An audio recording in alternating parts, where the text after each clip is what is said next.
कुणास ठाऊक का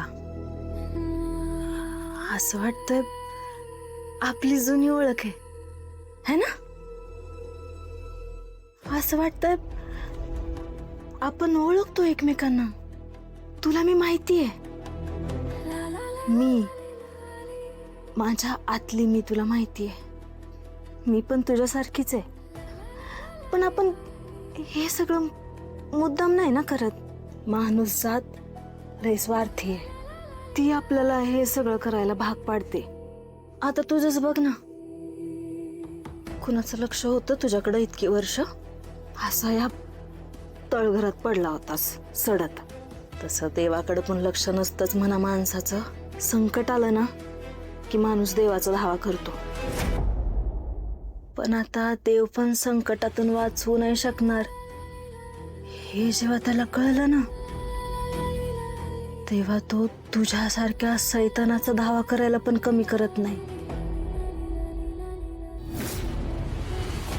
आणि मग त्याचं काम झालं ना की परत तू असाच एखाद्या पडीक जागेत, अडगळीत किंवा अशा तळघरात, मग तू परत इथंच बसायचंस तळघरात.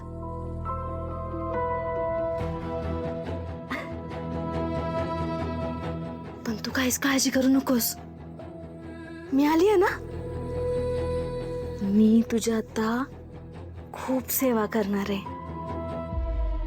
तुला असं छान सजवणार आहे ना, इतकं छान की कोणी बोलेल हे काय डेंजर दिसतोयस तू.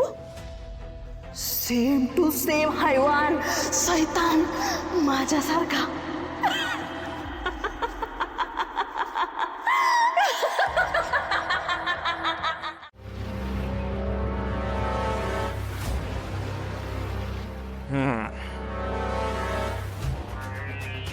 मस्त आहे ना जागा. छान मोकळं वाटतंय इकडं. तुझ्या आवाजावर वाटत नाही तुला हे छान वाटतंय म्हणून. गोपाळजी, आपण रिस्क घेऊन आलोय खरं इथे, पण बघितलं तर अवघड होईल ना आपलं. अरे अगं घाबरू नको. गोपाळजी, कोणी नाही बघणार. तू असं बघ, आपण दोघं खरे खुरे नवरा बायको आहोत. बिंदास्त राहा एकदम. सगळ्यात पडेल ते चेहऱ्यावरचं स्कार्फ काढ बरं. नको नको, मला आत्ता एक्साइटमेंट मध्ये येऊन कुठलीच रिस्क घ्यायची नाही. मगाशी पाहिलं ना घरी रिस्क घेतली तर काय झालं. अगं रिस्क कसली आहे त्याच्यामध्ये, तू ते स्कार्फ काढ बरं. हे स्कार्फ तोंडावर बांधून तू या सुंदर चेहऱ्यावर अन्याय करते असं नाही वाटत? तसं नाही हो, पण दादाचं माहिती आहे ना तुम्हाला. बास, आपण इथे दादाविषयी बोलायला आलो का? बेळ खाणार. चल. कुठे हरवलात? नाही, तुझ्याच विचारात हरवलंय. म्हणजे तुला कशी मदत करता येईल याचा विचार करतोय. आर्या, एक सुचवू का? बोला ना.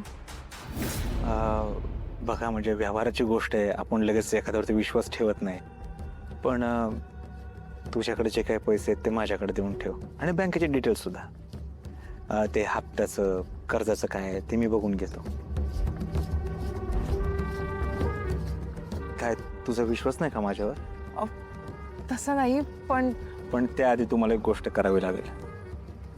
म्हणजे हे व्यवहाराचं काम आहे. जोपर्यंत आपलं काम पूर्ण होत नाही, म्हणजे बँकेकडून एनओसी मिळत नाही, तोपर्यंत तुम्ही मला पैसे दिले ते कोणालाच सांगू नका, दादाला पण नाही. ठीक आहे, फक्त मला विचार करायला थोडा वेळ द्या, मी सांगते. ठीक आहे, तू हवा तेवढा वेळ घे आणि मला सांग.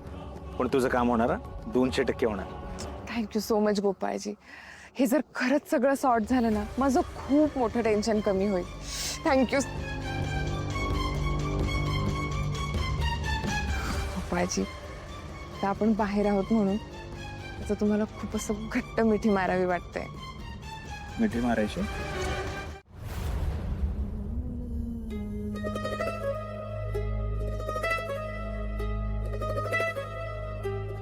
गोपाळजी, फार अवघड होऊन बसलंय माझं.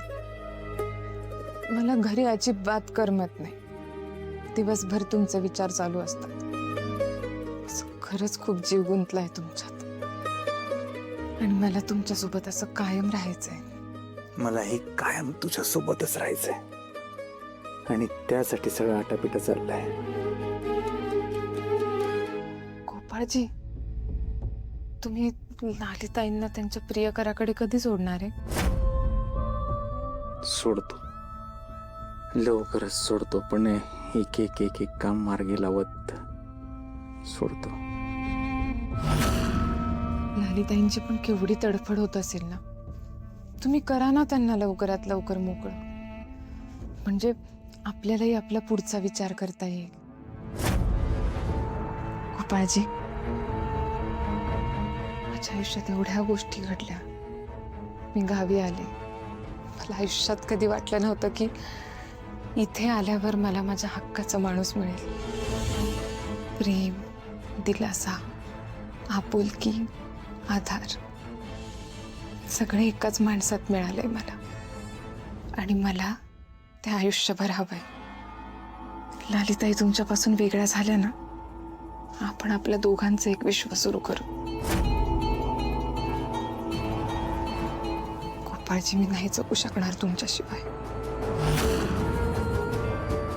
मला सोडून नाही ना जाणार कधी. बोला ना गोपाळजी, नाही ना जाणार? वेडी असतो,